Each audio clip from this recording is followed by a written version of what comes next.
paraissait étouffant et clos. Jean-Luc essuyait par moments de la malle vitrée regardait au dehors, mais il ne voyait qu'un arbre parfois, émergeant au bord d'un talus, étincelant de pluie récente. Mais le reste de la terre était invisible. Chaque tour de roue éloignait Jean-Luc de la maison. Ce sinistre Vésinet vert, ce pavillon misérable, ce spectacle de mort, de ruine, de défaite, comme il le haïssait point. La défaite, voici ce qu'il ne supporterait jamais point. Ce souffle de désastre, il ne l'avait senti passer qu'une fois, au moment où Edith l'avait trompé, lui l'aimant encore, mais il l'avait galvanisé au lieu de l'abattre. La défaite, il n'en avait accepté que la leçon. Il n'en avait voulu voir que le redressement, le recommencement. Pourtant, certains échecs étaient définitifs et sans remède. Son père, c'était affreux de penser à cela point. Oh, l'oublier au plus vite, ne voir que l'avenir, le succès point. L'impatience l'agitait. Comme ce train allait lentement, il s'arrêtait interminablement à chaque station. Jean-Luc sortit dans le couloir. Il appuya son visage à la vitre froide. Il serrait doucement ses poings. Enfin point. Pour la première fois, il se sentait maître de sa vie. Il sentait où il l'avait dirigé jusqu'à un certain point où la destinée devrait compter avec lui, avec sa volonté point. Il fallait sauver cette vie contre-temps, l'ennemi acharné à la prendre contre la pauvreté, l'humiliation, le découragement, la défendre contre les autres et contre soi, même un en somme, son qu'a-t-il, ce n'est que cela, l'instinct de la défense. Car si on me demandait, oh veux-tu point, la jouissance c'est, non, certainement non. Ni je veux obtenir ce on me refuse, ma part de vie. Je ne veux plus attendre, piétiner devant une porte close. Je veux être, exister, dire. Moi, il touchait dans sa poche le billet de Sarlat, comme jamais, même au pire jour de son amour pour Edith. Il n'avait caressé une lettre d'elle. Quelle jouissance de sentir enfin le vide docile sous ses doigts dans une heure à peine. Il se trouverait chez Sarlat. Rien ne l'arrêtera. Il ne reculera pas devant l'aveu de leur liaison, ni de cette naissance. Il le jure sur l'honneur, dernier écho de son adolescence. Il est superstitieux. Ce qui lui donne le plus de joie, c'est de penser que son désir a été si vite accompli, que dès l'instant où il l'a souhaité, l'enfant est venu, l'enfant que le père Sarlat devra bien accepter, qu'Edith a accepté. Point. Car la plus grande preuve d'amour qu'elle m'ait donnée, et c'est là, n'avoir pas tenté de se débarrasser de l'enfant. Que dirait Sarlat point? Refuserait-il son argent? Cela était possible. Mais outre qu'il ne laisserait vraisemblablement pas sa fille mourir de faim aux côtes de Jean-Luc, il restait que ce mariage devait introduire Jean-Luc dans un monde où il souhaitait entrer. Malgré lui, sa main se crispait et se serrait. On se forcerait à Belle Sarlat à compter avec lui. Jean-Luc Daguerre, gamin misérable, au Semmelperk, EES, pour la première fois de sa vie, à la force et à volonté d'un homme, il allait mesurer ses propres forces. Le train s'arrêta. Des femmes montèrent, chargées de paquets, d'enfants, de gros bouquets de lilas mouillés et parfumés. Un passant, chacune souriait au jeune garçon debout, dans le couloir encombré de valises, tête nue, ses cheveux en désordre retombant sur son front, et dressant avec une naïve arrogance son beau visage dur, éclairé de joie. Enfin, on approchait de Paris, lentement le brouillard se levait et montrait les cheminées noires, les premiers ponts sur la Seine. Enfin, Paris 1 à la banque Sarlat ressemblait moins au building que Jean-Luc avait imaginé qu'à un hôtel particulier, vieux et sombre. On le fit entrer presque aussitôt dans le bureau d'Abel Sarlat, une pièce d'une hauteur de plafond inusitée, ornée de boiseries. Un grand rideau théâtral d'un rouge éteint était tiré devant la fenêtre et cachait le jour. Jean-Luc regarda Abel Sarlat, assis derrière son bureau et qui le laissait avancer sans un mot. Jean lui avait à peine aperçu Sarlat, chez lui, dans la cohue des réceptions, il ne se souvenait pas des traits de son visage. Il fut étonné de sa relative jeunesse. Il avait toujours pensé à lui comme à un vieux, le vieux Sarlat. Il paraissait jeune, maigre. Il avait les cheveux noirs, seule la moustache était rare et grise. Son front était haut et fuyant, le nez gros, charnu, aux narines largement ouvertes, l'éclat des lunettes voilait le regard. Il parla le premier. Asseyez-vous, je vous prie. Jean-Luc obéit sans un mot. Sarlat ôta ses lunettes, en essuya les verres, les éleva, les regarda en transparence. L'œil était petit, profondément enfoncé. Jean-Luc songea, le regard perçant point. S'il était petit employé de la banque Sarlat, à 1200 francs par mois, lui y trouverais-je le regard perçant, elle éprouvait un sentiment semblable à la déception. Il y avait un tel contraste entre l'idée qu'il se faisait de la richesse, du pouvoir de Sarlat et son apparence. Mais ce regard, fixé sur lui, avait une force d'attention extraordinaire. Tout en cet homme savait se taire, non seulement sa voix, mais ses traits, ses muscles. On devinait qu'il avait souvent misé sur le silence, sur l'immobilité, sur la patience, pour avoir raison de rivox plus ardent et qui se hâte davantage. Il avait une voix aux notes aiguës, posée haut, qui donnait une impression de nervosité, de faiblesse, et il s'efforçait de ne pas l'élever, de la tenir basse et murmurante. Ce fut presque un chuchotement que Jean-Luc entendit d'abord. « Voici, ma fille, Edith, m'a dit qu'il existait entre vous un projet d'union. Cela m'a semblé tellement invraisemblable qu'avant de prendre la chose au travers chic, j'ai voulu vous voir. Vous êtes, n'est-ce pas, pauvre, d'une famille obscure, et sans travail ni métier d'aucune sorte? Tout cela est exact, dit Jean-Luc. Donc, vous comprenez vous-même que ce projet est insensé. Que désirez-vous de moi, monsieur? Simplement, l'engagement de ne plus revoir ma fille. Quelle plaisanterie, fit Jean-Luc à mi-voix. Il avait obtenu enfin ce qu'il désirait, mettre cet homme en colère, le forcer à donner sa pleine mesure. Sarlat sursauta, sa voix se haussa d'un ton. Comment? Mais, monsieur, je ne suis pas venu vous demander la main de votre fille. Edith vous a dit qu'il existait un projet d'union entre nous. Vous concevez que nous avons mûrement réfléchi et envisagé toutes les solutions, toutes les conséquences de cette décision, jusqu'à celle d'encourir votre extrême déplaisir, et que votre consentement nous est inutile. 64 Mon argent ne vous sera pas inutile. Écoutez bien, je pense que vous me ferez l'honneur de me croire, parce que vous me paraissez remarquablement averti du prix des choses. Edith n'a pas de fortune personnelle, vous le saviez, je pense. Chez moi, il n'y a qu'un maître, moi. Ceux qui ont besoin de moi doivent m'obéir. Ma fille m'obéira, sinon, elle n'aura rien. C'est clair, nous nous marierons avec ou sans votre argent. Je n'ai jamais promis un, IETH la fortune. Si j'arriverai à la nourrir, point. Mais oui, on arrive toujours à se nourrir. Depuis que je suis sortie du lycée, je n'ai jamais demandé un sou à personne, et je suis arrivée à vivre. Mal, j'en conviens, mais, enfin, j'ai toujours pu me payer une chambre et la nourriture. Ce que j'ai fait pour un, je le ferai pour deux. À la rigueur, ma femme travaillera. Vous pensez bien qu'en venant vous voir, je ne m'attendais pas à d'autres paroles de votre part, point. Mais l'argent est, de nos jours, une denrée si éphémère, si périssable qu'elle ne saurait influer en rien sur notre destinée. Vous êtes fou, dit Sarlat d'une voix aiguë et perçante qu'il ne parvenait pas à baisser. Ceci doit être chez lui le signe le plus perceptible de la colère, songea Jean-Luc. J'ai blasphémé l'argent. Mais Sarlat parut faire un effort violent pour se calmer. De nouveau, sa voix n'était qu'un murmure. Je vous répète que je ne veux pas prendre la chose tragique. J'ai été jeune moi-même. Je sais ce que l'on peut imaginer, espérer. Mais ceci est impossible. Ce sont des rêves d'enfant. Il vous est impossible d'épouser Edith. Il m'est impossible de ne pas épouser Edith, dit Jean-Luc à voix basse. C'est très grave quoi, fit Sarlat. Il se souleva à demi. Un instant, les deux hommes se regardèrent sans un mot. Jean-Luc s'attendait point à un éclat, mais jamais il n'avait vu des traits humains se convulser si soudainement, si étrangement dans la fureur. Sarlat se jeta sur lui, lui saisit les deux mains, mais il était petit de taille, à peine arrivait-il à la poitrine du jeune homme. Il sentit lui-même sans doute que, jeune lutte serait odieuse et comique. Il s'arrêta. Elle est, ma fille est votre maîtresse? Oui. Et, il y a un enfant, point. Vous attendez un enfant, point. Petitesse, petit maître chanteur, misérable petit point. Je vous tuerai tous les deux, vous êtes deux. Quand le déferlement d'injures se fut tu, Jean-Luc dit doucement, ne croyez-vous pas que toutes ces paroles sont inutiles? Le mal est fait maintenant, le crime, point. Ce que vous avez fait là est un crime, point. Je devrais vous tuer, point.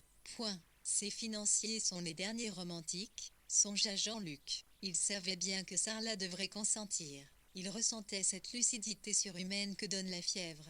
Il s'éloigna de Sarlat, alla à la fenêtre, resta debout, les bras croisés, attendant que la colère de Sarlat se fût calmée. Sarlat se rassit enfin. C'est une canaillerie, dit-il plus bas, qui n'est pas nouvelle, mais qui réussit toujours, qui a réussi d'autant mieux que vous aviez affaire à la seule jeune fille, vraiment jeune fille, de ce temps affreux d'immoralité et de bassesse. Quand l'enfant doit-il naître dans 6 ou 7 mois? Sarla appuya ses 2 mains sur son front. De très longs instants s'écoulèrent. Cet homme avait vraiment une capacité étonnante d'immobilité et de silence. Un éclair, Jean-Luc crut qu'il pleurait. Allons donc, c'était impossible, risible. Mais non, il ne pleurait pas. Il réfléchissait profondément, intensément, à l'abri de ses mains. Jean-Luc s'intéressait avec passion aux sentiments de Sarla. Vraiment, il avait cru en l'innocence, en l'ignorance d'Edith, la bonne blague. Edith, offerte à n'importe quel prendre,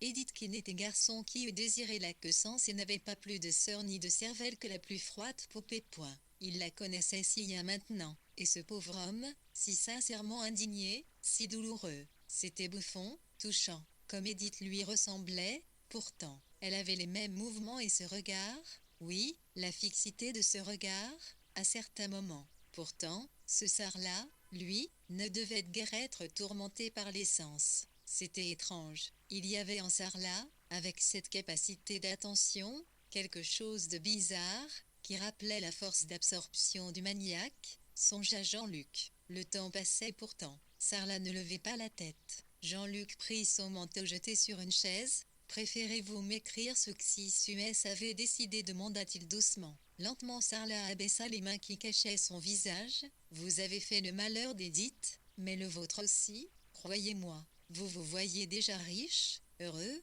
le gendre d'Abel Sarla, n'est-ce pas point? Si vous saviez comme vous êtes, comique. Vous avez si bien calculé, jusqu'à un certain point pourtant. Vous comprendrez plus tard ce que j'ai voulu dire. Alors, écoutez bien, mais sans un mot, sans un mot. Je ne veux pas entendre votre voix. Vous allez épouser Edith et vous aurez de MOI juste le strict nécessaire pour ne pas mourir de faim, tous les deux. Quant à la dot, je regrette. Pas ça, pas un sou. Dès que l'enfant sera né, je vous préviens que je ferai tout au monde pour rompre ce mariage.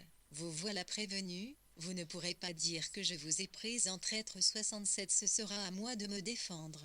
Je vous défends de voir Edith avant que je lui ai parlé. Vous espérez encore que j'ai menti? Taisez-vous. Partez, maintenant. Allez-vous-en. Mais allez-vous-en, cria-t-il, et de nouveau une expression d'aveugle fureur passa sur ses traits. On s'arrêta, dit.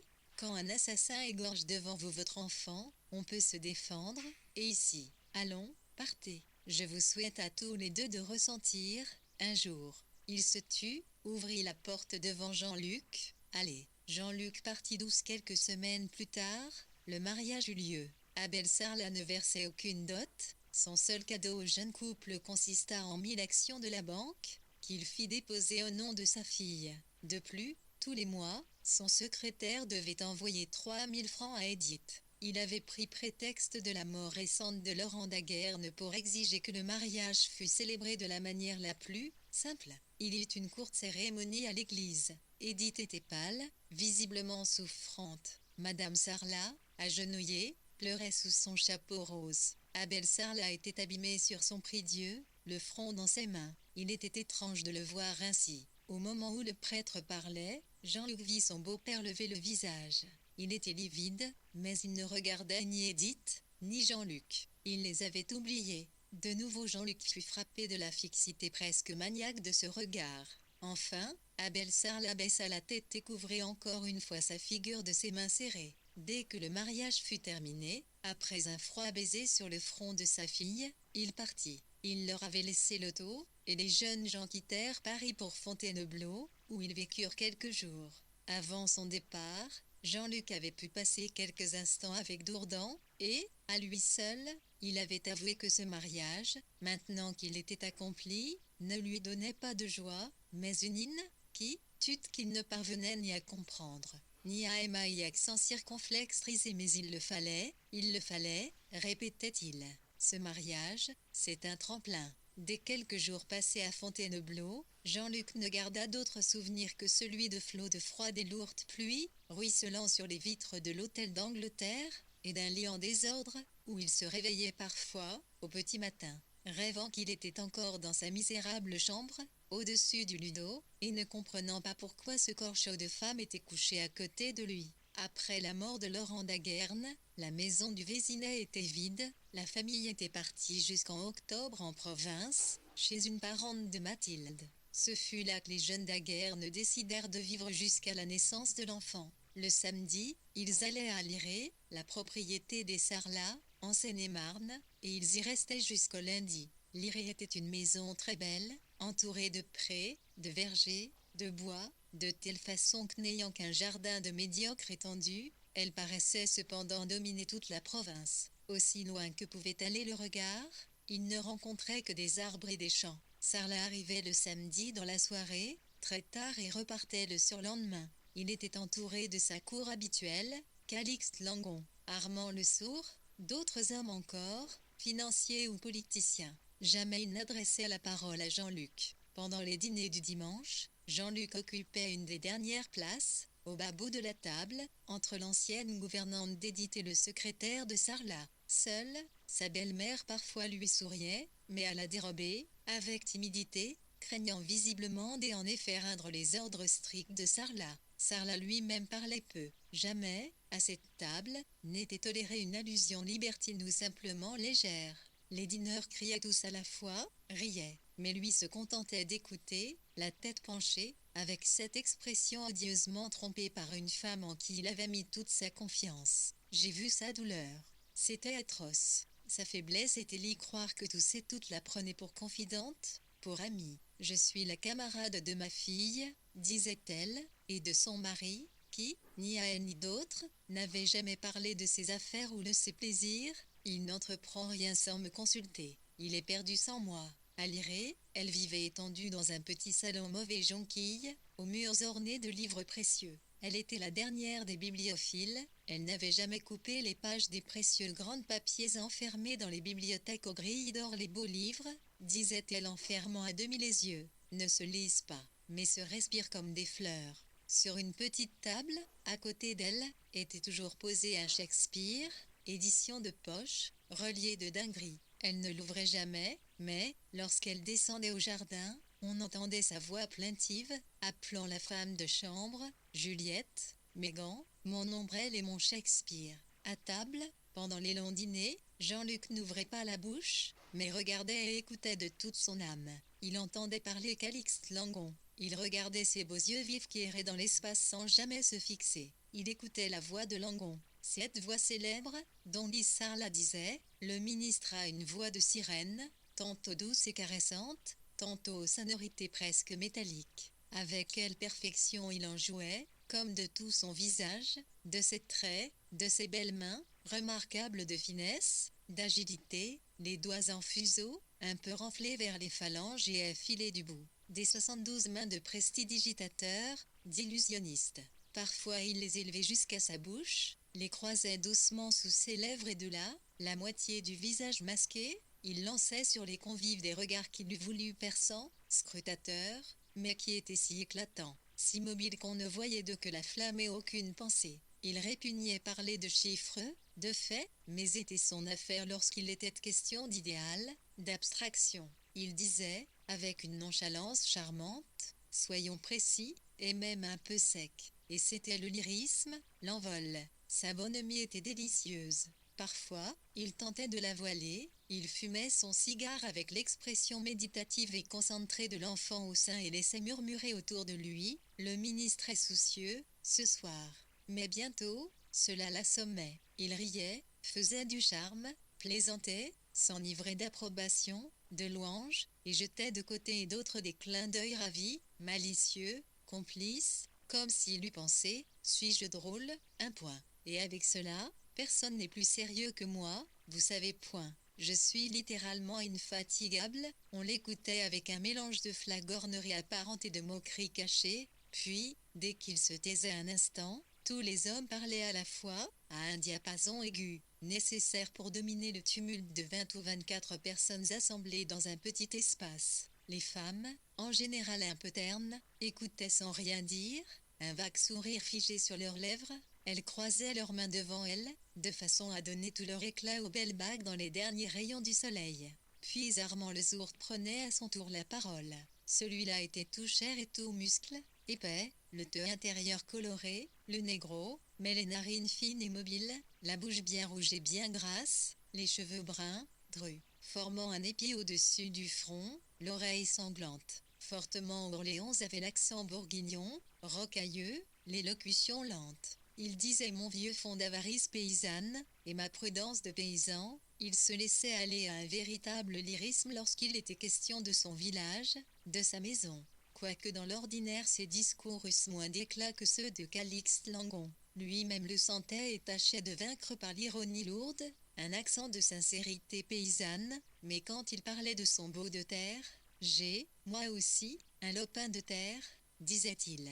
Il le célébrait en termes dont la chaleur et la poésie faisaient froncer le sourcil à Langon. Le ministre se penchait vers sa voisine et disait à voix basse, ce brave Armand, lorsqu'il dit avoir gardé les brebis dans son enfance, oublie que c'était par manière d'aimable passe-temps, son père était millionnaire et le roi telet du pays. Moi, du moins, je sais ce que c'est que la terre, j'ai une bicoque dans le Périgord, où je passe mes vacances. Mais il est juste de dire qu'il retrouve le sol natal tous les 4 ans, au moment des élections. Dans le petit œil profondément enfoncé de le sourd s'allumait une sourde lueur. Ces deux hommes, visiblement, se haïssaient, mais le sourd se voyait lui-même sous les traits d'un bon gros qui oublie facilement l'injure, tandis que Calixte Langon ne pouvait croire que son pire ennemi n'eût pour lui au fond de son cœur une certaine tendresse. Il se souriait par-dessus les roses, ce bon Langon, ce brave le sourd. Pourtant, vers la fin de juin, on cessa de les inviter ensemble. Armand le sourd avait pris parti ouvertement contre le ministère et tâchait de couler Langon. Dès ce jour, ils alternèrent à la table des Sarlat, un dimanche l'un, un dimanche l'autre. Cependant, le dîner finissait. Jean-Luc descendait dans le jardin désert. L'été, cette année-là, était pur et ardent, sans un soumac de vent, sans un nuage. Vers le soir, le ciel, dessus de la rivière, formait un faisceau de flammes. Jean-Luc marchait lentement perdu dans ses sombres pensées. Onze ne trouvait aucun travail malgré ses efforts. Plus d'une fois, il avait pensé que son beau-père n'était pas étranger à ses échecs successifs. Jean-Luc serait toléré par Sarlat jusqu'à la naissance de l'enfant, mais il fallait qu'Édith trouvât au plus vite l'existence impossible. Grâce à la maison du Vésinet, libre jusqu'au mois d'octobre, il pouvait passer l'été à peu près tranquille, mais en automne point. Que ferait-il? Continuerait-il à accepter l'argent de Sarlat, l'aumône jetée jusqu'au jour où Édith demanderait le divorce? Déjà, elle regrettait de l'avoir épousé, mais elle était encore à ce moment du mariage où une femme a honte d'être malheureuse, où sa première préoccupation est de sauver la face. Que ferait-il? Comment vivrait-il point? Jamais il n'eût cru possible d'être tenu ainsi à l'écart.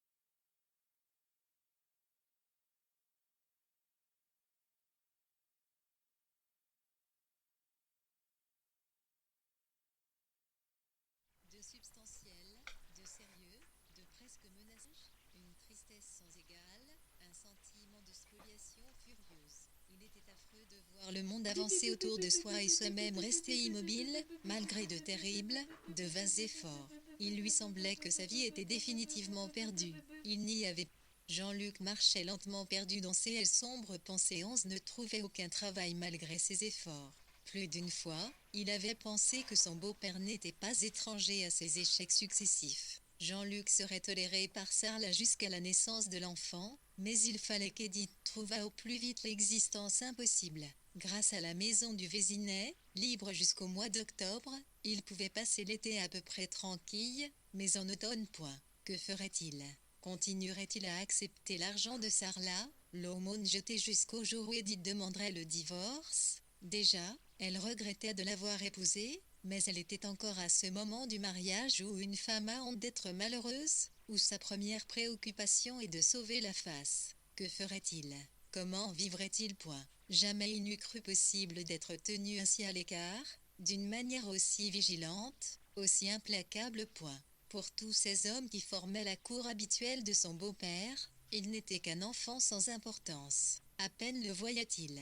Jamais aucun d'eux ne lui adressait la parole autrement que pour de vagues formules de politesse, et lui-même, timide encore, se sentait trop étranger parmi eux pour jouer, avec succès, le rôle du fils de la maison. Il marchait lentement sous les fenêtres. Il regardait les hommes qui passaient derrière les vitres allumées, comme un amoureux déçu cherche l'ombre des femmes qu'il ne peut posséder. Il savait que, maintenant seulement, commençaient les affaires sérieuses, le véritable trafic d'argent et d'influence dont il était exclu. Il sentait qu'il se passait là des accords des traités, quelque chose de lourd, de substantiel, de sérieux, de presque menaçant qu'il pressentait sans le connaître. Être jeune, savoir que l'on enferme en soi l'ardeur, le désir, la volonté, une intelligence aiguë, lucide et ne pouvoir rien point. Tous ces hommes, d'un mot, pouvaient combler son ambition, sa soif de bonheur, et il l'ignorait, il s'attachait des pantins sans esprit ni honneur, comme ce cotu que Calixte Lang entraînait dans son sillage, comme d'autres. Ne connaissant rien de ce monde où il avait voulu entrer, il avait bien deviné pourtant qu'il était celui de la facilité, des portes ouvertes sans effort, sans bruit, mais pas pour lui point. Il comprenait que Sarlat le haïssait, jamais il ne ferait rien pour lui point. Ils étaient tous par quelque côté les obligés de Sarlat, ils avaient peur de lui. Et pourtant, autour de lui, la manne tombait sur d'autres. Chaque jour il entendait « Faites donc quelque chose pour un tel. Il n'est pas fort, mais c'est un gentil garçon. » Ou « Fait décorer du rang, mais c'est une canaille. Mais c'est l'ami de chose. » Tout se trafiquait sous le signe de l'amitié, de la confiance, des services donnés et reçus, et si aisément. D'un mot, d'un sourire, d'un haussement d'épaule, des imbéciles étaient emportés au nu, des voleurs pardonnés, des hommes sans vertu ni esprit, enrichis de grâce sinécure. À voir les honneurs et les richesses tomber ainsi en pluie aveugle sur d'autres, il ressentait une rage, une tristesse sans égale, un sentiment de spoliation furieuse. Il était affreux de voir le monde avancer autour de soi et soi-même rester immobile, malgré de terribles, de vains efforts. Il lui semblait que sa vie était définitivement perdue. Il n'y avait pas de supplice comparable à l'appréhension de la défaite. La défaite consommée, il l'eût acceptée avec courage. La certitude qu'il n'était rien l'eût calmé. Mais non, il restait un espoir douloureux que les autres se trompaient, que la conscience qu'il avait de soi ne pouvait être une erreur. Et pourtant, le temps passait, sa jeunesse passait et il n'avait rien point. H n'avait rien obtenu que le pain et le gîte et une femme qu'il n'aimait plus. Là-haut, la lampe d'Edith s'allumait, puis s'éteignait. Elle était couchée. Lentement, il montait la rejoindre. 13 l'enfant devait naître. Au commencement de l'automne, on avait été entendu qu'Edith s'installerait chez les Sarlat, à Liré, pour l'accouchement, mais les douleurs survinrent un soir, si tard, que Jean-Luc résolut de faire venir au Vésinet le médecin et la garde. Il les attendait maintenant, ils étaient seuls, en bas dans leur chambre. Edith était couchée, folle de peur. Cette peur abjecte l'irritait et le troublait en même temps. Il ne pouvait s'empêcher de craindre un avertissement du destin. Quand il avait entendu les premiers gémissements de sa femme, quand il avait vu ce visage pâle et angoissé, il avait ressenti pour elle un retour de tendresse. Il s'était approché d'elle, lui avait pris la main, mais elle l'avait repoussé. Elle avait murmuré avec effort « Laisse-moi point. » Va-t'en. Elle paraissait le haïr. Il savait qu'elle avait cessé de l'aimer du jour où son état leur avait interdit de vivre comme mari et femme. Il l'avait laissé et il était parti sans un mot. C'était un soir d'octobre étouffant. Cette année-là, l'été semblait ne pas pouvoir se résigner à finir. La pluie elle-même n'apportait pas de fraîcheur. Dès que les gouttes cessaient de tomber sur le rebord de zinc des fenêtres, on entendait siffler les moustiques au plafond. Un mince croissant de lune éclairait les branches des sapins, pressées contre les vitres. Jean-Luc sortit de la maison. Il n'avait pas fait appeler les parents d'Edith. Pour téléphoner, il fallait marcher jusqu'à un petit hôtel, à quelque distance de... Il n'osait pas laisser une fois de plus Edith seule. Surtout, il redoutait la présence de sa belle-mère et ses effusions. Il marchait lentement clant la petite allée, sous les fenêtres d'Edith, autour du bosquet effeuillé, jadis planté de lilas TLN odeur, l'essence, de poussière, de marais passait dans le vent. La nuit n'avait pas la sérénité, la pureté des nuits campagnardes. À chaque instant, une auto passait, les reins grinçaient, un train faisait entendre 1,11 long et doux sifflement. Jean-Luc s'avançait sur le seuil, écoutait les soupirs d'Edith. Sortait de nouveau. Que les heures étaient longues point. son enfant allait naître. Quel étrange sentiment, lorsqu'on est jeune, que la vie vous presse de toutes parts, de penser qu'un enfant va naître, qu'on a donné naissance à un être humain. Cette vie que l'on commence à peine à goûter, à connaître, déjà il faut la partager, bientôt, il faudra la céder. Il ressentait de l'effroi, aucune joie. Vraiment, se réjouir d'avoir un fils, lui, Jean-Luc Daguerre, qui n'avait pas même été capable jusqu'à présent d'assurer au ciel un quotidien point. Mais il sera un petit sarlat, il ne manquera de rien, un gras petit banquier, malgré tout, un étrange remords l'envahissait, cet enfant, cet otage. Et Edith point. Ses souffrances le laissaient de glace. Il revint dans la maison. Il éteignit les lampes, qui attiraient en tous les moustiques du Vésinet. Cette nuit, semblait-il, il alluma la lanterne du perron pour signaler l'entrée au médecin et à la garde. La lumière passait à travers les vitres, et puis, ce salon, il le connaissait si bien. Il y marchait au hasard en aveugle, sans se heurter au mur. Voici le fauteuil où le vieux Daguerre n'était assis la veille de sa mort. Il avait dit, ce jour-là, qu'avait-il dit? C'est pas, Hall qu'il avait écouté sans les entendre. Voici, lutter elle revenait tout à coup le frapper, le troubler. Tu 79 et étouffes en toi la jeunesse. Prends garde, garde à quoi point. Mais c'était un étrange paradoxe d'arriver à perdre sa vie en voulant si ardemment la sauver. Sacrifier sa vie pour avoir la possibilité de vivre car il n'était pas heureux, Onze n'avait rien. Des espérances déçues, ni amour, ni dévouement dans le cœur. C'est sa faute, songea-t-il en regardant les fêtresses d'Edith. Si elle avait compris, tout à coup, il entendit une auto s'arrêter devant la maison. Il courut, ouvrit la porte et vit Sarlat qui entrait. Il demanda comment point. Vous saviez donc point. Non. Quoi? L'enfant va naître. J'attendais le médecin et la garde. L'enfant va naître, murmura Sarlat. Jean-Luc alluma la lampe et regarda avec étonnement le visage défait de Sarlat. Il demanda, vous voulez voir Edith? Est-ce qu'elle souffre? Fit Sarlat à voix basse. Je ne crois pas. Pas encore. Non, je dis, je la verrai plus tard. Il se tut, puis dit tout à coup, je passais. Je repars à l'instant. Il s'approcha de la fenêtre et demeura immobile. Vous avez dîné, n'est-ce pas? Dit Jean-Luc. Dîner? Sarlat parut s'éveiller d'un rêve. Ma foi non, je n'ai pas dîné. J'ai eu une journée très fatigante. Il répéta plus bas, d'une voix sans accent, très fatigante. Jean-Luc lui offrit de partager ce qui restait du repas. Pas grand-chose, je vous avoue, et la domestique est partie. Il ne couche pas ici, mais je peux réchauffer du café, je veux bien, dit Sarlat. Jean-Luc alla à la cuisine, où il revint, portant une tasse de café noir et une rente de viande froide. Il vit Sarlat assis au milicti de un pièce, les mains croisées sur sa poitrine, regardant attentivement devant lui. Brusquement, sentit le désastre. Plus tard, il ne sut jamais comment il avait pu deviner, mais, en cette seconde, il pensa cet homme est touché, cette aura de malheur, c'est elle de ruine qu'il avait appris à reconnaître dans sa jeunesse en entourant son propre père. Voici qu'elle était là de nouveau. Il put l'appeler par son nom, comme une vieille et fidèle amie. Il se détourna, pour ne pas paraître interroger Sarlat,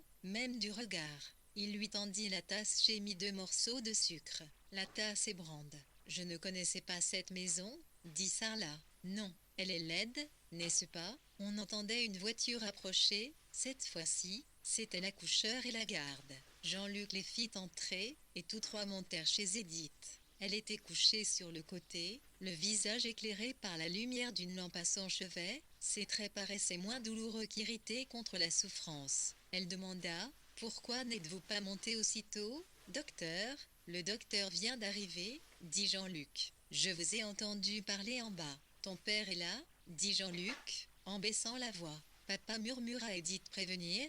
Tu l'as fait prévenir point. Et maman est là, elle sera là tout à l'heure? Calme-toi. Il voulut caresser ses cheveux défaits. De nouveau, elle le repoussa. 81. Laisse-moi point. J'ai mal, j'ai peur, répéta-t-elle en claquant des dents. Va-t'en. La garde, qui glissait sans bruit sur le plancher de ses grands pieds chaussés de toile, murmura à l'oreille de Jean-Luc. Il vaudrait mieux, effectivement, laisser madame.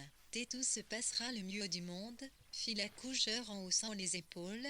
Ne vous inquiétez pas, Jean-Luc redescendit. Abel Sarlat n'avait pas bougé. On se regarda avancer Jean-Luc. demanda de la même voix étrange, sans timbre. Elle souffre. Le docteur assure que tout se passera bien. Mais certainement. Pourquoi non? C'est si simple. La naissance ou la mort d'un homme? Qu'y a-t-il de plus simple point?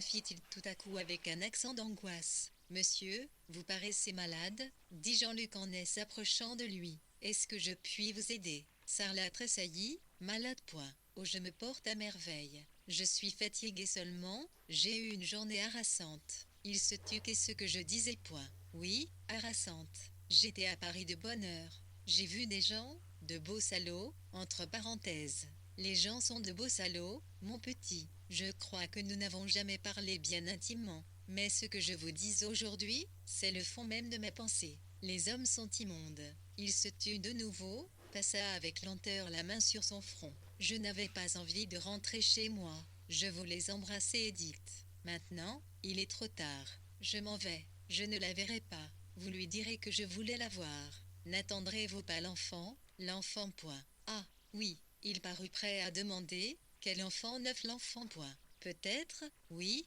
rattendrez un peu mais renvoyez le chauffeur. Il n'a pas dîné. Qu'il aille manger un morceau au village, et qu'il vienne me prendre dans une heure. Quand Jean-Luc revint, Sifflet avait ouvert la TSF, mais très Basile les chuchotait à peine. Le posta partenaire dicte. Dans la pauvre chambre en désordre, ce petit coffret luxueux étonnait. De longs moments s'écoulèrent. Jean-Luc fumait. Sarlat tournait sans cesse le bouton de la radio, et un doux sifflement où se mêlaient des paroles étrangères et des musiques différentes, soupirées, murmurées à peine, comme à demi dissoutes dans l'espace, emplissaient la pièce. Le premier cri d'Edith leur parvint brusquement aux oreilles. Jean-Luc, un peu pâle, se leva. Sarlat arrêta la TSF. Le cri fut suivi d'un instant de silence. On entendit battre la pendule, puis un autre cri, semblable au cri d'une bête. Cela vieillit, une nuit pareille, songea Jean-Luc. Vous n'allez pas auprès d'elle?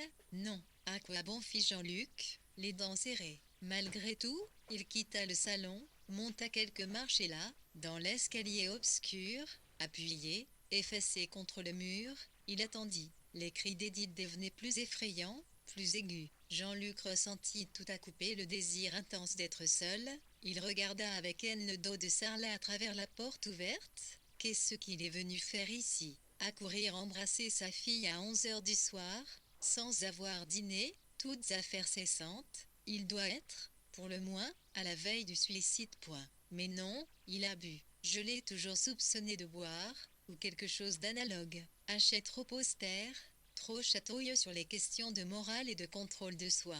Ces êtres-là ont des vices cachés. Encore un cri, perçant, hideux, traversa la maison. N. Jean-Luc oublia la présence de Sarlat. Il ne bougeait pas. Il étreignait la rampe de la main. Le temps coulait avec une extraordinaire lenteur. De nouveau, Sarlat ouvrit la radio, qui portait vers la chambre silencieuse toutes les voix de la terre. Elle résonnait dans l'ombre comme la mer au creux d'un coquillage. Un peu plus tard, Jean-Luc écarta la garde, entra dans la chambre où il vit le docteur paisiblement assis dans un fauteuil, près du lit, lisant et annotant un livre. La garde tenait la main d'Edith, à demi soulevée sur le lit, arc-boutée en avant, effrayante, les cheveux collés sur sa figure en sueur. Je ne peux pas le supporter, dit-elle à voix basse entre deux cris. Le médecin murmura tout à l'heure. Un peu de patience, ce n'est rien. Jean-Luc n'entendit pas ce qu'elle criait. Il était plus calme pourtant. Il apporta différents objets demandés par la garde et sortit. De nouveau, l'obscurité et le silence, plus profond, plus pesant dans l'intervalle des cris. Puis, brusquement ce miaulement aigu que l'on n'oublie jamais. Un garçon crie à la garde à travers la porte fermée. Quelques instants plus tard, Jean-Luc entra, embrassa sa femme, mais elle demeurait contractée, défiante sous sa caresse. Elle dit faiblement: j'ai tant souffert. Si j'avais su. Mais toi, tu es content, maintenant. C'est cela que tu voulais point. L'héritage est assuré. Déjà, le médecin, pressé boutonnait son par-dessus, disait qu'il reviendrait le lendemain, partait. La garde, dont c'était davantage le métier de respecter les délicatesses du sentiment, alla chercher le grand-père point. Sarlat vint embrassa sa fille, regardait l'enfant nouveau-né. 11 ne paraissait pas se lasser de contempler Nettie être rouge et nu. Un teint, ses lèvres se contractent et, lit doucement. On se dit d'une voix sourde, haine et comique. Puis il sortit, si vite que Jean Annec, 111. 111, il arriva dans le jardin, le vil monter dans l'auto et partir. Il songea cet homme et ventilotit la parole, ou bien, un n'acheva pas et PCL y revint vers la vieille liaison qui abritait 1111.1 C 111 sur cette terre. Le lendemain matin, Jean Ier UC téléphona de bonne heure et on lui dit que Sifflet était rentré RCL tard Madan comptait arriver heure mais encore, que R 10h au Vésinet. Il mua un is de café, lut les journaux, puis remonta équement chez lui. Il était mi-chemin quand il fut rejoint par un gamin bigvelette, fils de l'hôtelier, porteur d'un message téléphoné NT, venez immédiatement. Un grand malheur est arrivé. Lise malgré ça, il ne put être à Liré avant midi. Sarlat était mort. Aussitôt après le coup de téléphone de Jean-Luc, Lise était entrée chez son mari et l'avait trouvé couché dans son lit, inerte déjà. Il avait avalé le contenu de 2 tubes de Véronal. On ne put le ranimer. Les domestiques racontèrent cela à Jean-Luc, qui fut traité par eux ce jour-là avec une déférence et une attention qu'il n'avait jamais obtenue d'eux et qu'il ne devait plus obtenir. Lise Sarlat passait alternativement par des crises de désespoir ou de stupeur. Elle n'avait pas eu l'intelligence de se taire, et, déjà, quand Jean-Luc arriva, la maison était pleine de monde. Ce fut là ce qui frappa Jean-Luc et ce qu'il ne devait jamais oublier, tous ces visages inconnus, qui ne feignaient même pas le deuil ou la compassion devant la veuve, qui marchaient par toute la maison, comme chez eux, qui cherchaient et réclamaient des papiers dont Sarlat avait, disait-il, la garde, qui finissait par élever la voix et exiger que l'on ouvrît le bureau du mort. Parmi eux, Cotu, que Jean-Luc avait souvent vu à Liré dans le sillage de Langon, passait et repassait, affairé, bourdonnant comme une grosse mouche sur un cadavre. Vers le soir, quand enfin la maison fut vide, tous ayant fui, il s'attacha au pas de Jean-Luc. C'était un homme gras, vêtu de noir, avec ce teint pâle des méridionaux. Lui, à Paris devient livide, le visage entouré d'une barbe brune en collier, la bouche extrêmement rouge et charnue, les petits yeux vifs et éclatants. Il s'offrit à aider Jean-Luc pour toutes les démarches nécessaires et l'entraîna dans la salle à manger dès qu'il fut 8 heures. Ils étaient seuls. Par habitude, les domestiques avaient disposé la table comme ils l'avaient fait quotidiennement, avec le plus grand luxe. Sarlat avait toujours aimé cela. Les dernières roses de la saison ornaient la nappe. Cotu fit allumer les lampes et dit au domestique: il reste l'armagnac de ce pauvre monsieur. Vous permettez, mon cher ami, fit-il en s'adressant à Jean-Luc. Jean-Luc acquiesça d'un signe de tête. Cotu continua quand le domestique fut sorti. La cave, ici, était excellente. Vous n'en aurez guère profité. Vous êtes vraiment mal tombé. Mais aussi, qui aurait pu le prévoir, vous n'êtes naturellement au courant de rien, mais je vais l'être, dit Jean-Luc avec un imperceptible sourire. Sarlat n'était intime avec personne, et avec vous, pardonnez-moi, il paraissait l'être moins encore qu'avec les autres. Cela est fréquent. Mais vous voulez savoir le fond de l'histoire? 1. Naturellement, tout Paris est au courant, et, depuis quelques jours, on attendait le scandale ou le suicide. En 2 mots, voici, je passe les détails de la gestion de la 87 banque. Qu'il vous suffise de savoir que, normalement, elle devrait être sous le coup de poursuites légales. Mais voici le dernier trait. Sarlat avait besoin d'argent. Il a fait réescompter par sa banque des traites de complaisance, tirées par la Société des mines de Villandieu sur les moulins bergers, ces 2 sociétés lui appartenant. Ces traites ont été renouvelées 2 fois et l'échéance définitive n'ont pu être payées. Bon, Sarlat ne s'affole pas. Il se souvient que Calixte Langon, son ami Calixte Langon, ministre à présent, était un des administrateurs de la société, il n'y a pas si longtemps de ça. Il se dit que Langon arrangera l'affaire, Langon, qui peut être si facilement compromis dans le crack inévitable. Mais Langon se défile, Langon se dégonfle. Langon, vous comprenez? Pour non plus, en ce moment ça ne va pas tout seul. Et non, vous vivez tranquille, vous, jeune homme, vous filez le parfait amour avec cette charmante jeune dame. Au fait, quel coup pour elle. Et vous ne vous doutez pas à quel point la vie est difficile pour les gens en place. Langon est attaqué de toutes parts maintenant. Il reçoit Sarlat, cela s'est passé hier, il hésite, temporise, refuse, car ce qu'il y a là-dedans de véritablement tragique, c'est que Langon, vous pouvez m'en croire, est un honnête homme. Il n'a jamais rien compris aux affaires de banque. Que voulez-vous? Nous ne sommes pas des esprits universels. Il ne comprend rien à ce que Sarla lui raconte, craint de se compromettre et se dit que Sarla arrangera l'affaire sans lui. Il avait beaucoup d'estime pour Sarla, et voici que votre beau-père se suicide. Langon, lui, ne ferait pas ça. Langon est plus malin. Il sait qu'à Paris et dans un certain monde il y a prescription. Pour un délit de droit commun, 2 ans. Pour un assassinat, 3 ans au plus. Mais Sarla, voyez-vous, c'était un homme qui avait 2 vices. Vous ne buvez pas? Jean-Luc tendit silencieusement son verre. 88 de vices. L'un, celui qui nous occupe en ce moment, c'est la vanité. Plus noble que cet ancien tonnelier de Libourne, vous pouvez chercher, cela n'existe pas.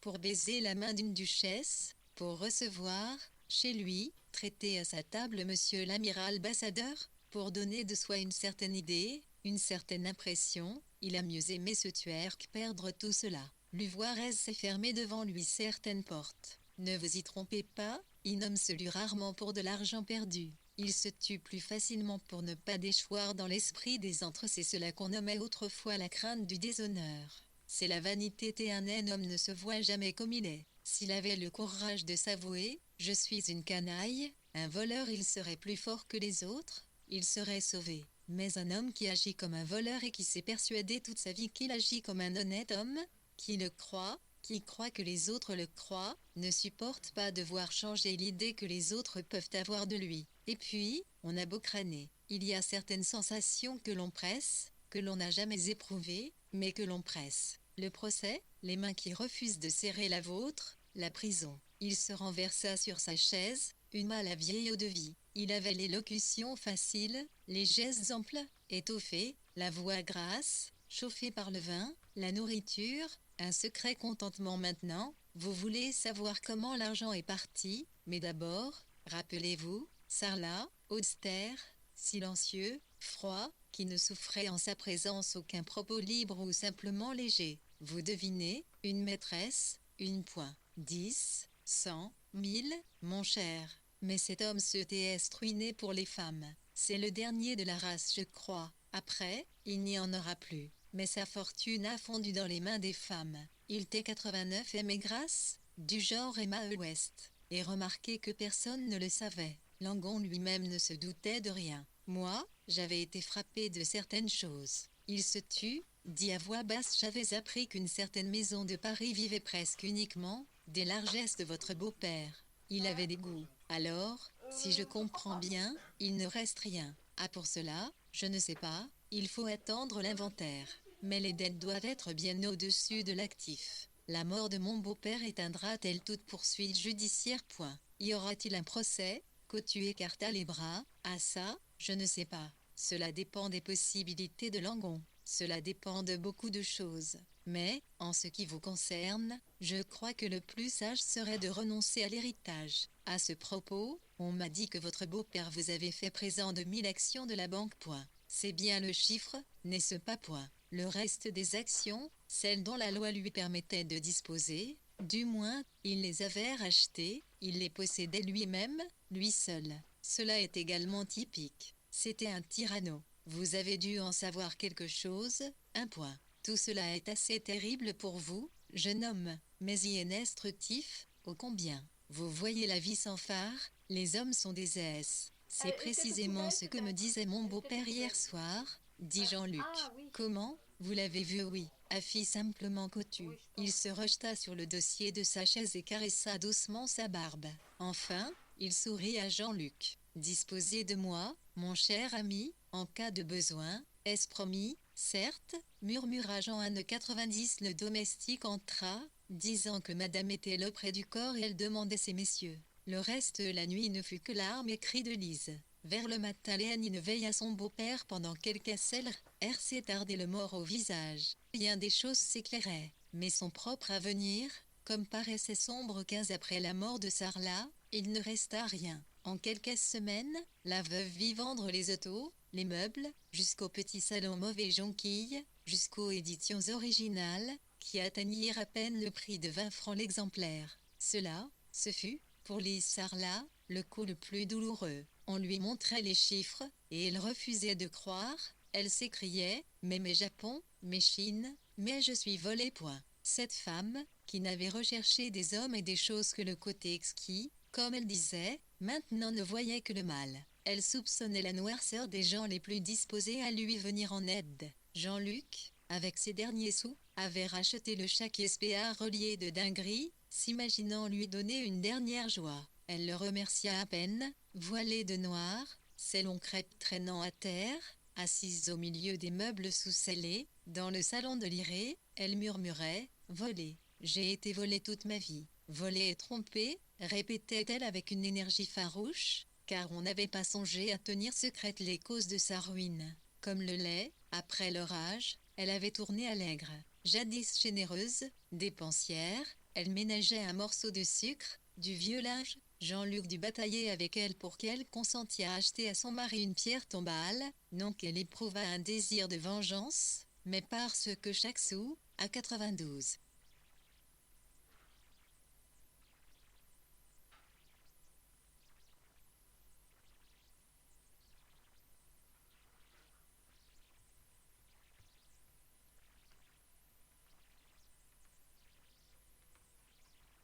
J'ai été volée toute ma vie. Volée et trompée, répétait-elle avec une énergie farouche, car on n'avait pas songé à tenir secrètes les causes de sa ruine. Comme le lait, après l'orage, elle avait tourné allègre.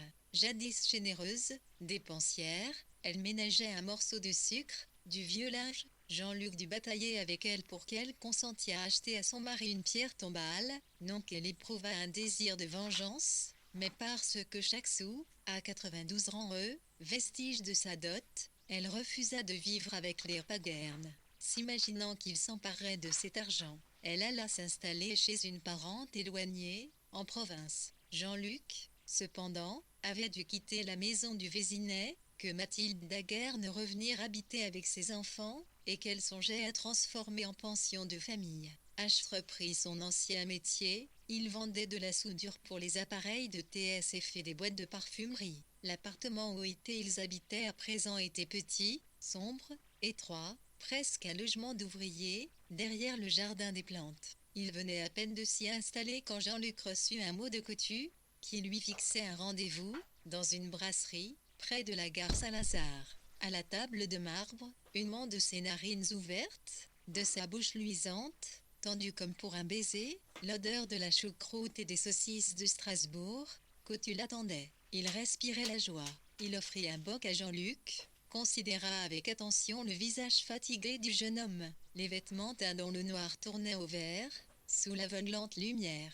Il dit avec rondeur, soulevant jusqu'à ses lèvres le verre de bière dont l'écume coulait sur sa barbe en collier, je me trouve en mesure de vous rendre un service. Vous rappelez-vous, lorsque votre beau-père est mort, je vous ai dit, disposez de moi, je ne l'ai pas oublié. Il se tut, attendant des paroles de reconnaissance. Jean-Luc murmura enfin comment vous remercier. Coutu rejeta en arrière son large dos, appuya les deux mains sur la table, regarda Jean-Luc avec amitié. Mon bon ami, imaginez-vous que j'ai trouvé 93 acquéreurs pour, tenez-vous bien, pour les actions de la Banque Sarlat. Les actions de la Banque Sarlat point. Mais elles sont aux mains du notaire, vous le savez bien. Et il ne s'agit pas de celle-là, dit Coutu en essuyant ses grosses lèvres qui reparurent encore plus charnues, brillantes et fraîches entre les poils bruns de la barbe. Je sais bien qu'elles sont aux mains du notaire. Mais vous en possédez 1000 en propre, n'est-il pas vrai? Oui, je vous l'ai dit. Bon, elles ne valent rien. À l'heure actuelle, elles sont à peine négociables, mais je puis vous les placer à 40 francs pièce. Cela fait 40 000 francs, dit-il en détachant avec affectation chaque syllabe. 40 000, mon bon vieux, pas un sou de moins. Comment peuvent-elles valoir cela demanda Jean-Luc. Coutu sourit, ferma à demi les yeux. Précisément, les affaires consistent à vendre ce qui n'est pas vendable, jeune homme. J'entends bien. Vous savez que ces actions appartiennent à ma femme, c'est à vous de la décider. Pouvons-nous réfléchir? Coutu hocha la tête. C'est extraordinaire. Personne ici-bas ne sait voir son propre intérêt. Voyons, vous ne supposez pas que je veuille vous tromper. Voulez-vous être renseigné sur leur valeur exacte? Informez-vous auprès du notaire de la succession. Vous croyez peut-être que l'on va faire un mouvement de bourse, que ces valeurs vont monter point, qu'elles valent davantage point. Mon pauvre ami, vous oubliez l'époque. Nous sommes en 1933. La bourse est morte. ce serait une opération d'un risque. D'ailleurs, je puis vous donner une assurance écrite que ces titres ne seront pas négociés et que, s'ils l'étaient, vous toucheriez un pourcentage en rapport. Dites-moi, où en sont exactement les affaires de la banque officiellement? Elles sont arrangées. Les créanciers déposants ont accepté un concordat. Langon a trouvé un financier qui consent à donner son appui, moyennant quelques avantages naturels. Vous savez ce que j'appelle les avantages naturels des financiers qui viennent en aide au gouvernement. Non, vous êtes un innocent jeune homme. Ce sont les fournitures pour l'État, les grâces prébendes. Il avait prononcé ces derniers mots avec un soupir et un léger mouvement des lèvres en avant, comme un gourmet parle d'un plat délicat. H se tut, rêva un instant et ajouta, le scandale couve. Toutefois, les responsables sont attaqués de toutes parts. Il y a en ce moment un revirement de l'opinion publique, en ce qui concerne les affaires financières, bien curieux à observer. Aucune plainte n'a été portée. Cotu parut tout à coup se désintéresser de la question. Il murmura, quoi point. Non, vous ne voulez pas que je vous offre une portion de Welsh Rabbit point. Il est excellent ici, mais vous ne devez pas savoir apprécier la nourriture. Vous êtes trop jeune. Il faut avoir bien connu les joies passagères de l'existence pour connaître les seules réellement valables.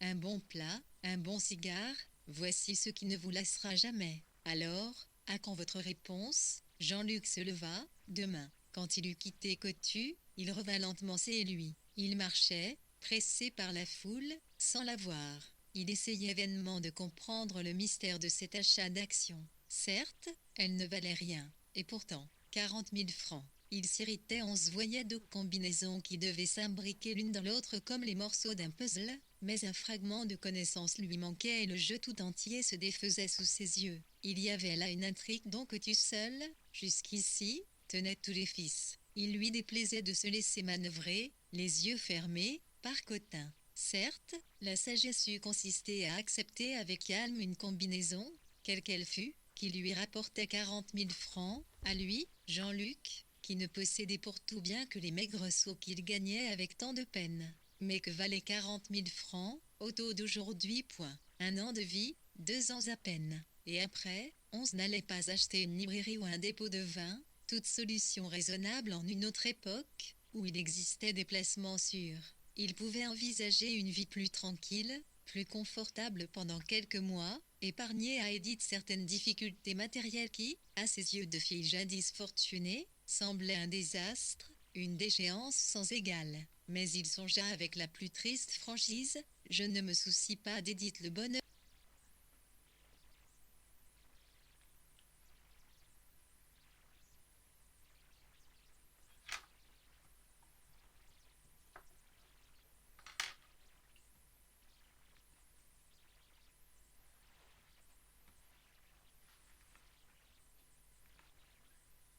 Une déchéance sans égale. Mais il songea avec la plus triste franchise, je ne me soucie pas d'Edith le bonheur de sa femme, son plaisir, sa vie même lui était indifférent. L'existence d'aujourd'hui, dans sa plénitude, dans sa bonté, interdisait de penser à d'autre qu'à soi. Sinon, on était vaincu d'avance. À qu'y avait-il de caché sous les paroles de Cotu point? Que savait-il que lui, Jean-Luc, ignorait point? Que taisait-il?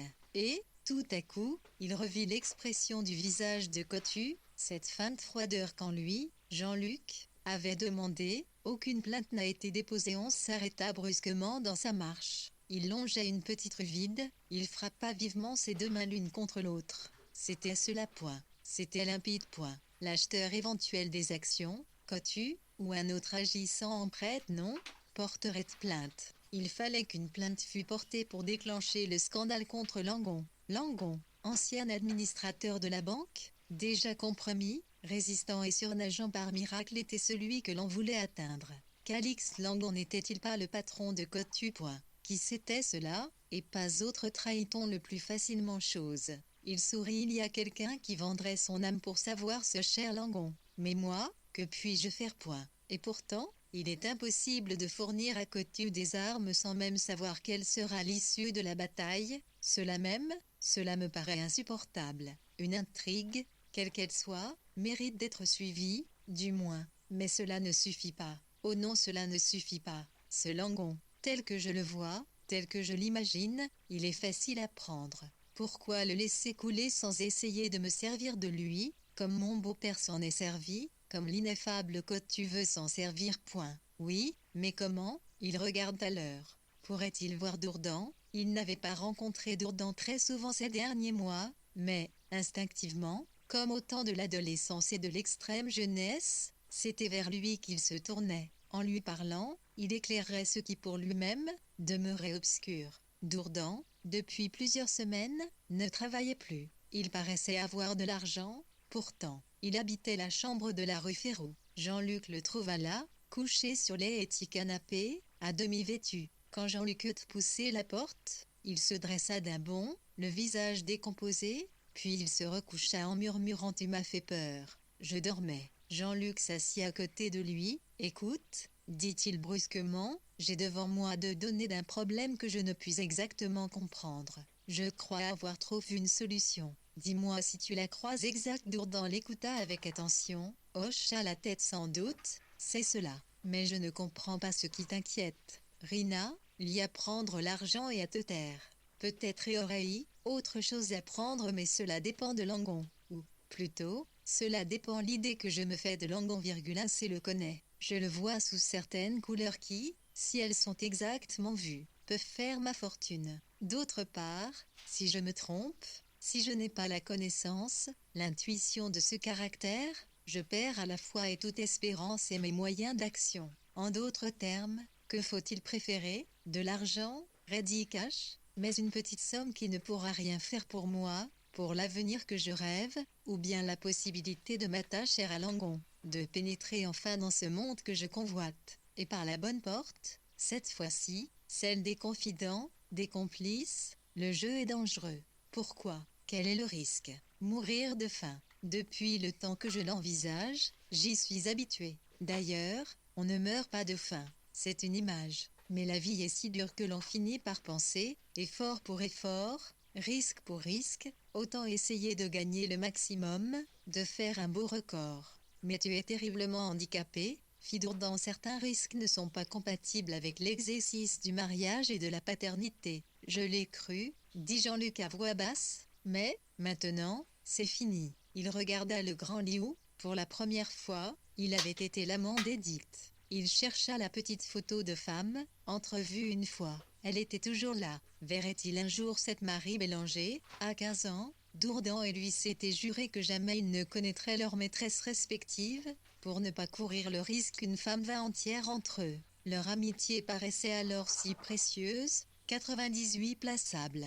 Dourdan n'avait jamais aperçu Édith, ni essayé de la connaître. Jean-Luc demanda brusquement, « Tu vois toujours cette jeune femme qui... » Pourquoi? Rien qu'à croyait. M'y paraît tellement embêté ces derniers temps, dit-il, s'est choisi volontairement les termes les plus neutres, les plus pâles, pour exprimer sa pensée. Tu as de l'argent? Pourtant cette j'en ai eu. Parti, dit brièvement Dourdan. Jean-Luc hésita, le regarda, puis se tut. Ce fut en cet instant qu'il comprit que Dourdan, pas plus qu'Édith, ne l'intéressait vraiment, profondément. Que chacun se débatte avec son propre destin. Onze ne demanda rien, et Dourdan ne prononça pas une parole. Jean-Luc prit le paquet de soudure jeté sur la table, murmura « Bonsoir » et partit. Dehors, derrière la porte fermée, il entendit tout à coup la voix de Dourdan, d'Aguerne. Il tressaillit. Quel accent d'angoisse! Il savait bien, au fond de lui-même, qu'un malheur menaçait Dourdan. Mais que pouvait-il faire point? Il avait besoin de son esprit, de son courage, de ses forces pour lui seul. Il attendit un moment, pourtant, à un second appel, il serait revenu. Mais Dourdan se haïssait. Jean-Luc partit. Il marchait doucement sur l'étroit tapis cloué au milieu du couloir, assourdissant son pas, retenant son souffle, pour que son ami crût qu'il était loin déjà, que sa voix n'était pas arrivée jusqu'à lui. Ainsi l'appartement que Calixte Langon avait conservé, boulevard Raspail, était d'un aspect modeste qui surprit Jean-Luc. Le jeune homme avait ajouté sur sa carte « Le gendre d'Abel Sarlat, qui désire vous entretenir des affaires de la banque dont vous avez été un des administrateurs comme il le pensait ». Il fut reçu aussitôt. il entra dans le bureau de Calixte Langon. Les grandes chaises en imitation de cuir de Cordoue, aux dossiers raides et incommodes, rappelaient les meubles que l'on trouve au domicile des avocats arrivés, de ceux qui n'ont pas besoin de garder longtemps le client, mais désirent au contraire se débarrasser de lui au plus vite, ne conservant que son dossier. Quand il entra, Calixte Langon, sur le seuil de la pièce voisine, prenait congé de deux jeunes gens, l'un tenait sous son bras un appareil photographique. Jean-Luc entendit « Remerciez le journal qui vous envoie, messieurs. Merci d'avoir donné à un innocent la possibilité de prononcer un mot de défense. » Les jeunes gens partirent. Langon serra la main de Jean-Luc, s'assit en face de lui dans une haute cathèdre sculptée. Il était encore en robe de chambre et en pantoufles, son visage était vieilli, harassé, anxieux. Il paraissait mal soigné, mal rasé. Jean-Luc le regardait avec une attention profonde. Me devinera-t-il point? Cet homme a toujours été ébloui par agrafant son esprit, sa verve, son ambition, ses passions, son bonheur. Comme une lumière trop forte devant les yeux, cela doit l'empêcher de bien voir. Pourtant, il a l'habitude et la connaissance des hommes. Il y a donc une part d'incertitude dans ce que je vais faire.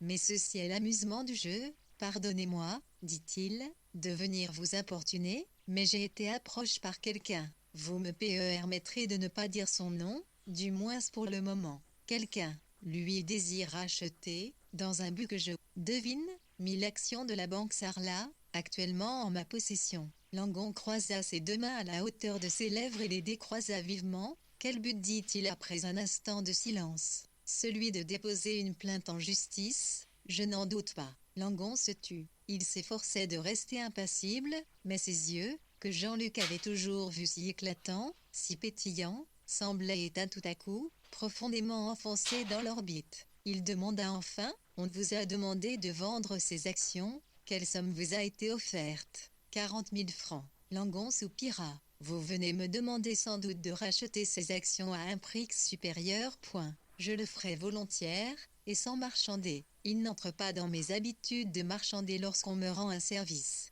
Je ne cherche même pas à savoir dans quelles intentions ce service peut être rendu. » Il se tut, cherchant le regard de Jean-Luc. Il étendit la main vers le paquet de cigarettes, en prit une, la reposa sans l'allumer, dit plus bas, « En d'autres temps, vous auriez eu raison de venir me trouver. Mais je n'ai pas d'argent, monsieur 101 Daguerne. Oui, cela doit vous paraître invraisemblable. Un homme politique est soutenu par un parti qui lui vient en aide à des moments tragiques comme celui que je traverse. Mais moi, je suis abandonné, monsieur Daguerne, je suis seul.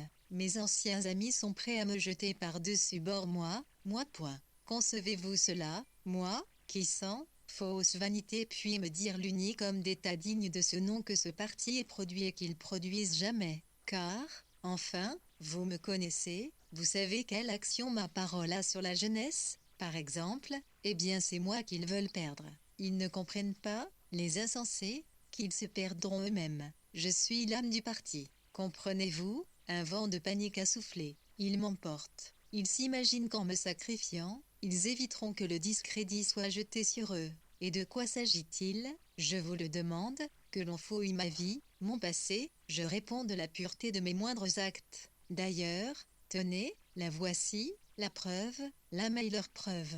Cette transaction que vous me proposez, il m'est impossible de l'accepter, car je ne possède pas l'argent nécessaire. Voilà, dans sa brutalité, le fait lamentable, exact. Or si j'avais agi comme on me le reproche, si je m'étais enrichi au service de Sarlat, cet argent serait pour moi une somme infime, misérable. Cela tombe sous le sens. Mais je suis là de me défendre comme un coupable, là de la lutte politique qui ne m'a donné que des déboires. Non, ne protestez pas. Je ne méconnais pas les joies de l'ambition, du succès, mais qu'est-ce que tout cela pour moi, pour ma nature profonde, point. Certes, vous ne voyez en moi que le personnage public, le mannequin, si j'ose dire, à l'usage des foules ingrates et ignorantes. Mais je suis si différent, si vous saviez, je vous plains, dit doucement Jean-Luc, VOAV, en effet, les réflexes de défense de l'homme incompris, trahis de toutes parts. Vous trouvez tout naturel de ma part un marchandage odieux, et pourtant, c'était dans une autre intention que j'y étais venu vous voir. Mais je n'ose plus vous parler, en toute franchise maintenant. Je vous semblerais, si naïf. Vous voudrez bien faire la part, n'est-ce pas, de là et d'une certaine inexpérience, en ce qui jeunesse concerne les calculs et l'avidité des hommes, dit-il avec un accent charmant de déférence et d'imperceptible ironie. Imaginez-vous que j'étais venu vers vous vous offrir de prendre ces actions, puisqu'elles pouvaient vous servir, ou, du moins, vous demander de quelle façon je devais me comporter pour vous aider de mon mieux. Je ne voulais rien vous demander en échange, mais, je vous le répète, les quelques mots, si douloureux, que vous venez de prononcer, m'ont appris plus de choses sur la nature humaine que tous les livres que j'ai pu lire. Et je me sens terriblement embarrassé. Qui sait quel noir dessein vous allez découvrir dans ce désir si simple de venir en aide, dans la mesure du possible, à un homme que j'admire. Il songeait, le piège serait-il trop grossier? Point. Aucun piège n'est trop grossier quand il est englué de flatterie. À cela seul l'homme ne résiste pas. Quand on fait appel à l'intérêt, il se défie aussitôt, il est mis en éveil, mais la flatterie l'endort. Langon murmura, non, je sais reconnaître à cet accent de vérité la générosité naïve de la jeunesse. Que ce mot de naïveté ne vous blesse pas. Il n'est pas de plus grand éloge dans ma bouche. Si vous saviez comme je suis là des petits calculs, des petites ruses sordides, de ce chantage, de ces tout. Et voici qu'un garçon comme vous, presque un enfant, a pitié de car c'est cela, n'est-ce pas? Vous tu avez le accent aigu 103 chez votre beau-père, vous m'avez entendu parler. Vous savez que je ne suis pas un méchant homme. Vous avez connu le déferlement d'injures, de haine qui journellement me couvre.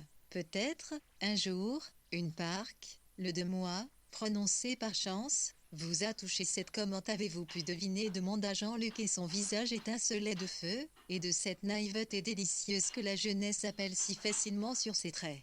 Qui est son arme la plus sûre? Un jour, devant moi, à cette table où il n'était question que d'argent, vous avez dit, soyez fervent, soyez sincère, abandonnez-vous vos paroles, votre accent, je ne sais quoi dans votre voix m'ont ému. Disposez de moi, monsieur Langon, ne vous défiez pas, que puis-je contre vous? Point. Le hasard m'a permis de connaître vos ennemis, mais, hélas, je ne puis rien non plus pour vous. Mais un dévouement même inefficace a une signification que peut-être vous reconnaîtrez. Et maintenant, dit-il en se levant, je pars. Voici mon adresse. Je vous le répète, disposez de moi. Merci, dit Langon.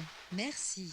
Il prit la main de Jean-Luc, la garda un instant dans les siennes. Si vous saviez, je suis réconforté, comme vous avez bien fait de venir. Ces actions, je ne sais si véritablement elles ont l'importance que vous leur attribuez, mais ce qui est significatif, ce qui est important pour moi, c'est de savoir qui me trahit. Jean-Luc parut un instant prêt à parler, entr'ouvrit les lèvres, puis se tut. Langon avait regardé son visage avec anxiété. Langon voulait se servir de Jean-Luc comme Jean-Luc désirait se servir de Langon. Jean-Luc lui tendait et lui retirait tour à tour son silence. Comme un apôtre vous reviendrez me voir, dit enfin Langon et sa voix d'or caressait chaque syllabe. N'est-ce pas? Je voudrais vous connaître davantage. Vous êtes pour foi l'image même de ma jeunesse, si ardente, si désireuse de servir un idéal. Qu'ont-ils fait de moi? Revenez, je vous écrirai. Sur ces mots, ils se séparèrent. 17 Jean-Luc, chez lui, trouva sa femme en pleurs. Elle marchait dans les deux étroites pièces, regardant avec haine les murs, les meubles,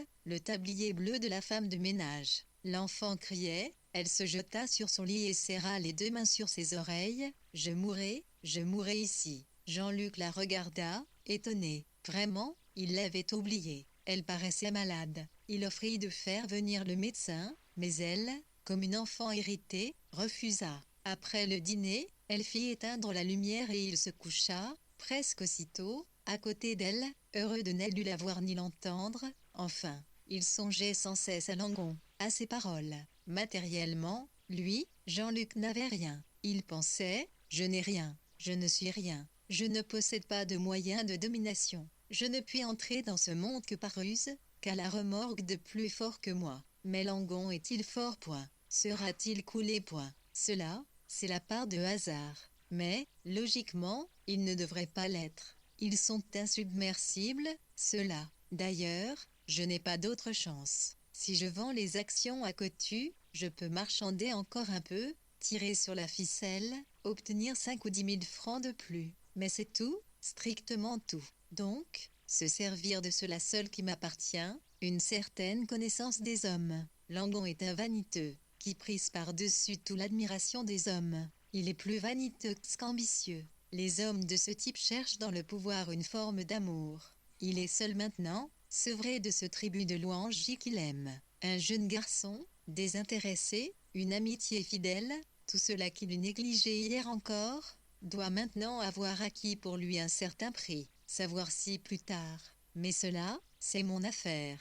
De flic laisse seulement entrer cela, je me charge là-dedans, connaître que le mécanisme des affaires humaines, agir parmi des hommes. Il faudra être hypocrite, menteur, double face. Eh bien je n'ai pile d'autres armes. Il faudra surtout accepter le dénuement complet, que ces 40 ou 50 000 francs me donneraient 1 ou 2 années tranquilles. Mais après point, le temps n'est plus où l'on pouvait se dire, le tout c'est de franchir le mauvais pas. Une fois le pas d'aujourd'hui franchi, je me retrouverai exactement au même point. Exactement. La crise et le chômage ne seront pas passés. C'est un risque à courir. Mais toute mon existence est un jeu de cache-cache avec la misère. Il faut jouer le jeu. Il s'endormit enfin et le cri affamé de l'enfant put seul le réveiller. Il fut conscient des gémissements d'Édith, qu'il avait perçus à demi dans son réveil. Il se tourna vers elle, lui y toucha le visage, elle brûlait. Elle se plaignait de douleur dans le ventre et la tête. Il fallut se lever, courir chercher un médecin. Il n'y avait pas de téléphone dans la maison. Quand le médecin vint, il dit qu'une très grave inflammation des ovaires s'était déclarée, qu'il fallait opérer Édith le jour même. Il partit. Jean-Luc s'assit au bord du lit. Il regardait Édith, tête basse. Les soins, la maison de santé, l'opération. Pour tout cela il fallait trouver de l'argent. Il fallait trouver que tu aies s'entendre avec lui. Eh bien non, songea-t-il, pour cette femme que je n'aime plus, car aucune haine n'était possible, il ne l'aimait plus, il ne sacrifierait non, il ne perdrait pas sa vie pour elle sans cette je n'ai pas d'argent, lit-il à voix basse, il faudra, l'hôpital. Phil gémit, je ne veux pas aller à L11, n'al point ainsi mourir, je ne sais veux pas, j'ai peur. Sois raisonnable, ainsi plus, l'irk n'a rien que le strict nécessaire pour mes 8 centilitres payer le lait de l'antan. Comprends c'est que je dis. Nous 11 pieds 11 7000 11 secondes rien, le docteur Blage pourra le faire admettre à l'hôpital. Trouve de l'argent point, si elle t'y m'aime, si tu m'as aimé. Voici ce qu'à l'heure actuelle l'amour le plus fervent ne peut pas procurer. Si tu m'aimais, tu saurais le faire. Mais tu ne m'aimes pas, tu ne m'as jamais aimé. Tu m'as épousée parce que j'étais la fille d'Abel Sarlat. Je te déteste. Je mourrai, je le sens, je le sais, je mourrai par ta faute point. Quand elle fut un peu calmée, elle l'appela de nouveau Jean-Luc point. Mais ses actions qu'on devait vendre des recettes. Que tu lui as parlé, songea-t-il, et dès cet instant il n'eut qu'une idée, l'éloigner à tout prix. Ma pauvre petite, je me suis renseigné. Cet homme n'a pas le moyen de se procurer un sou maintenant, et, d'ailleurs, c'est une canaille dont il faut se défier. Nous pourrions avoir les pires ennuis. Plus tard peut-être. Je te répète qu'il est impossible de se procurer de l'argent de ce côté-là. Elle se détourna et recommença à gémir. Elle le repoussait lorsqu'il s'approchait d'elle. Une femme peut haïr celui qui n'a pas su écarter d'elle le malheur. L'ambulance va la chercher vers la fin de matinée, et Jean-Luc resta seul, attendant la lettre promise par Langon 108. Il l'attendit tout le jour. Elle ne vint pas, ni le lendemain on avait opéré Édith aussitôt. Il alla la voir après le déjeuner, à l'heure de visite. Il erra parmi les pavillons de briques, le long des allées de ciment. Édith était couchée dans une des salles communes, vêtue de lingerie grossière. Ce fut à peine s'il la reconnut. Il ne resta qu'un instant et repartit, emportant dans l'oreille le bruit de ces milliers de visiteurs qui s'avançaient lentement, raclaient le sol de leurs pieds, traversaient les salles, se penchaient sur un lit, partaient. Édith Sarlat, couchée là-dedans. C'était incroyable. Mais quoi, elle n'était pas faite autrement que les autres. Il y avait 1000 femmes dans cet hôpital. Elle guérirait comme les autres, si elle devait guérir. Le surlendemain, enfin, il trouva un bleu de Langon, le priant à déjeuner. Ils étaient seuls. Calixte Langon, tout d'abord, parla d'Abel Sarlat. Puis il demanda, je suis curieux de savoir comment vous me voyez point. Le personnage public est si différent, d'ordinaire, de l'être intime, seul authentique. Ainsi, vous me connaissez, vous m'avez entendu parler, vous savez que je passe pour avoir la dent dure. Vous me croyez à l'aise dans ce déferlement de haine. Eh bien cela n'est pas Personne au monde n'a besoin autant que moi d'être aimé. La haine me désespère, à la lettre. C'est un sentiment que je ne puis éprouver. Il devait oublier facilement, pensa Jean-Luc, les injures infligées par lui-même à autrui. Il regardait Calixte Langon avec une curiosité passionnée. Tout, pour lui, dépendait de la nature exacte de cet homme. Il semblait facile à comprendre. Et pourtant, un être humain déconcerte toujours par certains côtés, songea-t-il. Langon disait, il n'y a pas d'homme moins exigeant que moi, moins avide de biens matériels.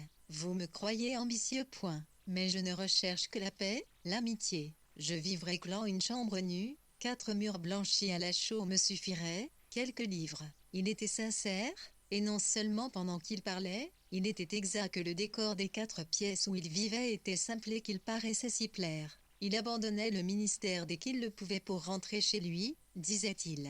Quelle avait été la pas tendue par Abel Sarlat pour arriver à engager Langon dans ses affaires financières qui avaient si mal tourné, qui tournent si facilement mal point. Mais, sans Clout, n'y avait-il pas eu d'appât point. Seule, la légèreté de l'homme politique, de l'homme en place, gâté par le succès. Ce Langon, cependant, était loin d'être un sot. Par moments, une remarque fine et méchante révélait en lui la connaissance des hommes, un profond réalisme. Mais ses qualités, il semblait ne pas les voir en lui-même, ne pas les priser, attacher une importance plus grande à ce qu'il nommait sa sensibilité, les valeurs spirituelles. Il était pathétique par certains côtés, ce Langon, avec sa figure pâle et un peu bouffie de méridionale que les chagrins engraissent. Ils parlèrent de nouveau d'Abel Sarl à l'intelligence de mon beau-père, commença Jean-Luc. Langon eut une moue maussade, concéda avec difficulté, si vous voulez, une certaine intelligence analytique, sèche. Mais, mon petit, ce n'était pas un chef. Il n'avait pas cette rapidité de vision,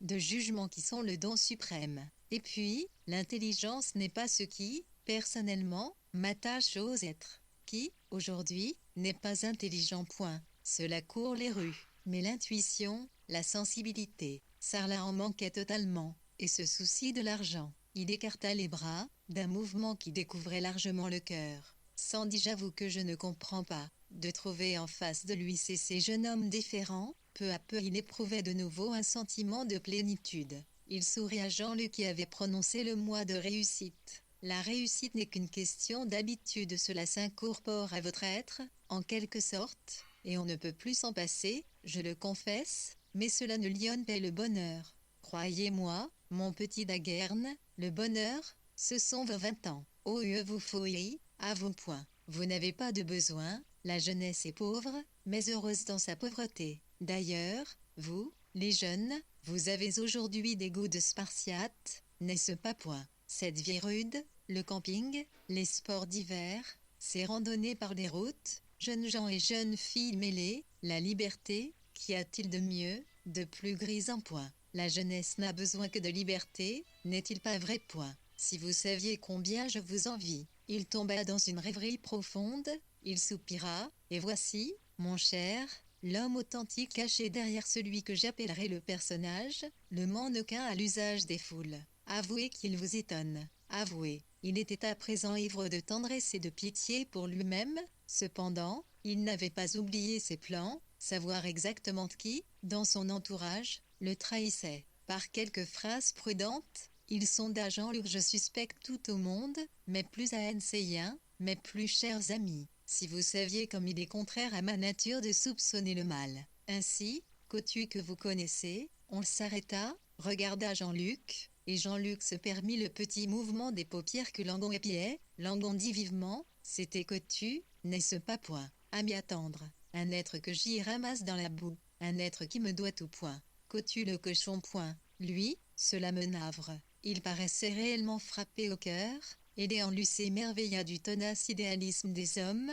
Qu'y avait-il de plus naturel que d'être trahi par son obligé point? Il commençait pressentir que l'injustice du monde ne paraît insupportable que du jour où elle est dirigée contre soi-même. Langon s'était levé, on s'approcha de la fenêtre, regarda longtemps au dehors. Ses mouvements les plus simples, inspirés par les sentiments les plus sincères, avaient un caractère inexprimablement théâtral, mais d'un excellent acteur, de celui qui entre vraiment dans la peau du personnage et ne charge jamais le trait. Pourtant, Jean-Luc voyait clairement en lui l'habitué des foules, celui qui, pendant des années, a souffert en public, donné son cœur, clamé son indignation et ses haines, et qui, en face de lui-même, n'est jamais seul, mais entouré d'une invisible multitude. Il revint vers Jean-Luc. Voilà, je suis abandonné de tous, maintenant, je suis là, murmura Jean-Luc, et le secret battement de son cœur lui donna un accent de sourde émotion qui frappa Langon. Ah mon pauvre enfant, soupira-t-il. Il demeura un instant silencieux. Ce que tu, pourtant, fit Jean-Luc, c'était un homme qui vous ressemblait si peu, qui paraissait si peu répondre à ce que vous demandez des hommes. Je ne demande qu'une chose, dit Langon avec simplicité, un absolu dévouement, et pas à moi, mon enfant, croyez-le, pas à moi, mais à mes idées. Vous pouvez disposer de moi, dit doucement Jean-Luc. Langon hésita un instant, puis il eut un geste désemparé. Oui, mais attention, Cotus s'occupait de tout. J'avais besoin de lui à chaque instant. Pourriez-vous te donner ainsi tout votre temps? Certes, je le pourrais. Écoutez-moi, dit Langon. Soyons précis et même un peu secs. Il est exact que vous pouvez me rendre mon côté, je ne puis vous offrir service. Moi, actuellement que le salaire le plus modeste, 800 francs par mois. Si cela vous convient,